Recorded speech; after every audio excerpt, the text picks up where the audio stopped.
Salut à tous les amis, aujourd'hui j'ai mis mon tablier, ma casquette, mais en fait ça va pas trop me servir à part que il est trop beau. On va se faire une vidéo sur les levures chimiques, levures fraîches. Qu'est-ce qu'il faut choisir? C'est pas évident, j'ai essayé de vous faire un petit condensé pour vous le faire simple et efficace comme on aime. Allez, je vous montre ça, vous allez me dire si le format vous plaît et je suis sûr que vous allez apprendre pas mal de choses. Allez, je vous montre, on se fait ça tranquille, là bien, on est bien là. Allez, on va se le tenter comme ça. Donc, je vous ai fait une petite fiche, ok, je verrai si je la mets à dispo ou pas en fonction de la demande. On va commencer simplement par la levure chimique. Donc, la levure chimique, c'est surtout pour les pâtisseries et gâteaux. C'est un mélange de bicarbonate de sodium, acide tartrique et un stabilisant amidon de maïs. Ça, c'est ce qu'on va retrouver généralement.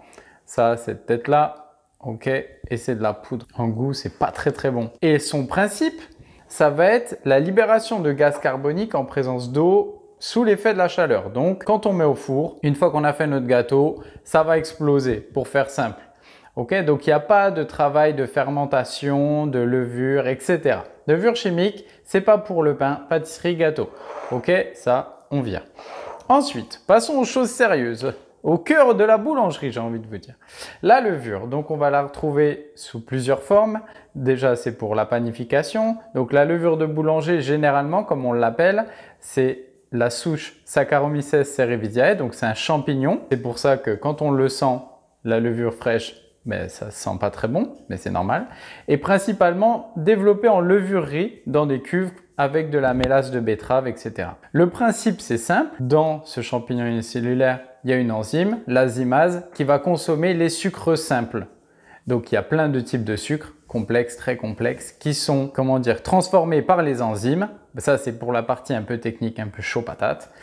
Et en gros, la zymase, elle va manger les sucres simples, ce qui va développer du gaz carbonique plus de l'alcool, qui seront retenus par, je vous le laisse répondre, le réseau glutineux. C'est bien, vous avez suivi si vous avez répondu. Sinon, il faut regarder les vidéos boulangerie par rapport. Ensuite, vous allez avoir plusieurs formes de levure. Donc la levure crème. Donc la levure crème, en général, c'est 85% d'eau. En fait, là, j'ai pris une levure fraîche normale que j'ai diluée et c'est une levure crème. On peut la retrouver comme ça. Très utilisée dans les groupes industriels, plus facile à doser. Ok ? Donc, le dosage moyen pour 100 g de farine, ça c'est un dosage moyen, mais ne le voyez pas comme la Bible. Hein. 4 g pour 100 g de farine. La levure pressée qu'on connaît, donc c'est ça, l'hirondelle ou pas l'hirondelle, hein, ça c'est une marque comme les autres. Donc, elle a ce format-là. La levure pressée, donc on l'appelle le pain de levure fraîche, levure de boulanger. 70% d'eau environ, je dis bien environ, et on va le doser. Alors, ça va dépendre des professionnels et du résultat souhaité. C'est toujours la même chose. On va dire que ça se dose entre 2-3 grammes. Mais c'est pour vraiment vous montrer un comparatif. Ensuite, les levures en grains à réactiver. Il y en existe plus de sortes, mais je vous mets les plus simples. C'est basique aujourd'hui. Levure en grains à réactiver. Donc, la composition, c'est à peu près 8% et ça se dose à 1,5 g. J'en ai pas sous la main. Ok, souvent c'est des petites billes, vous allez les remarquer, mais généralement au supermarché vous trouvez soit la levure fraîche, soit la levure paillette fermentation instantanée qu'on appelle levure sèche, celle-là principalement, levure boulangère.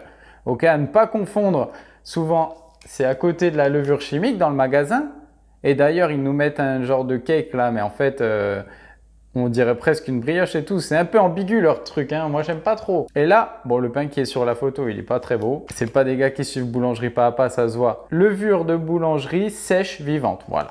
Donc ça, cette tête-là, c'est des toutes petites paillettes et généralement, on va en mettre 1 gramme.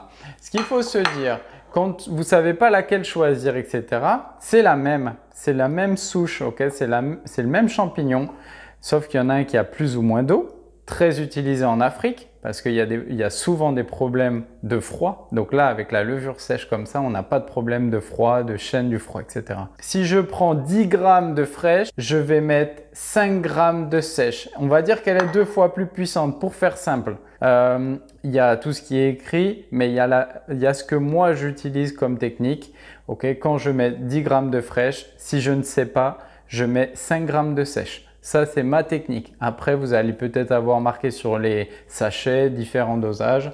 Là, par exemple, le dosage, ils indiquent utiliser un sachet pour 250 grammes à 500 grammes de farine. Donc, les mecs, ils passent du simple au double avec le même sachet. Ok, donc ça, c'est pas bon. Ok, ça vaut 5,5 grammes. Vous pouvez le mettre pour 1 kg de farine. Ok, maintenant, on se détend sur la levure, les gars. Il n'y a plus besoin de tout ça. Ensuite, on va parler un tout petit peu de la pâte fermentée parce qu'il y a beaucoup de questions. PF viennoise. Donc, la pâte fermentée, généralement, c'est une pâte de la veille. Pour éviter de la jeter quand on va faire une boulette ou quand la baguette est mal façonnée en sortie de façonneuse ou alors on a trop produit et on voit qu'il n'y a pas assez de monde au magasin, on va mettre dans des bacs la pâte du jour 1 et on va la stocker au froid et du coup, ça nous fera une pâte fermentée. Donc la PF, ça va nous apporter de la force, etc. Surtout, pas en excès parce qu'il y a des personnes qui vont mettre trop de pâte fermentée ou alors une pâte fermentée trop vieille et du coup, ça va jouer sur la qualité de leur pâte.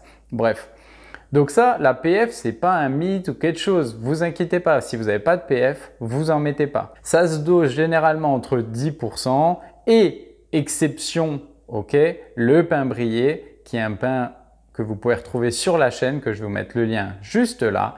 Le pain brillet, c'est le pain des matelots qui se conserve énormément, ça se dose à 300%. On en met 3 fois plus que la farine. Et ça, c'est à retrouver en vidéo, c'est très important. Donc voilà, la PF, pas d'inquiétude. Et souvent la PF, à ne pas confondre avec le levain parce que c'est une pâte qui est fermentée par la levure fraîche, généralement. Les levains, alors là, je vous l'ai fait simple, efficace, les amis, comme on aime. Il y a mon petit levain liquide, il est là, ça fait 2 jours qu'il est au frigo, tranquille, il n'a pas bougé. Et mon levain pâteux. Donc la différence entre les deux, ça c'est un levain qui est rafraîchi à la meule T80. Moi je fais que des levains de blé parce que je préfère, mais il y en a beaucoup au seigle, il n'y a pas de souci. Et ça c'est de la T65. Donc là il y a une dose de levain, une dose de farine T65, une dose d'eau. 100, 100, 100. Et là il y a une dose de levain, une dose de farine et une demi-dose d'eau. 100 de levain, 100 de meule, 50 d'eau. Ça va m'apporter moi je trouve plus de force, etc. Mais pour l'alvéolage, privilégiez le levain liquide. Bref, tout ça pour dire le levain, donc c'est pour la panif. Pour faire simple, c'est un mélange de farine et d'eau, normalement. Alors moi je mets du miel, il y en a qui mettent des pommes, il y en a qui mettent peu importe. Le but c'est de créer une préfermentation levurienne et bactérienne.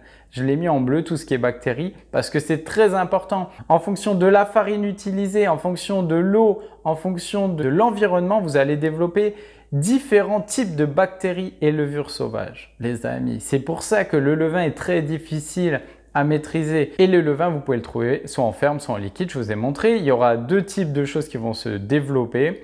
Les levures sauvages, donc qui ne sont pas préparées dans les levureries, et des bactéries. Je vous ferai un cours sur le levain peut-être plus tard, mais pour l'instant, faisons simple. Levure sauvage et bactéries. Qui dit sauvage, comme les chevaux sauvages, on ne peut pas trop bien les maîtriser. Ok, on ne sait pas trop sur quel pied danser. Donc, c'est pour ça qu'il faut toujours s'adapter avec les levains. C'est ça qui est délicat.